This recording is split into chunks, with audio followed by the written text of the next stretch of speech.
Па сега во ова модерно време и постојат најразлични апликации кои што може да ги инсталираат своите родители, не знам, на паметните телефони за да следат какви содржини всушност следат и посетуваат нивните деца, адолесценти лица, не знам и како да ги категоризирам како е уствари најправилно.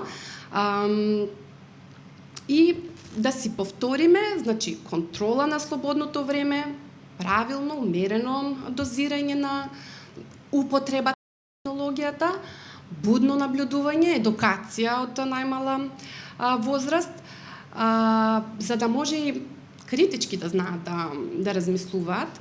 И сега веќе кога сме кај критичкото размислување, тука би ја спомнала и медиумската писменост. Мислам дека на време е дека медиумската писменост да го завземе своето место како во училиштата, така во домовите, во приватниот и во јавниот живот.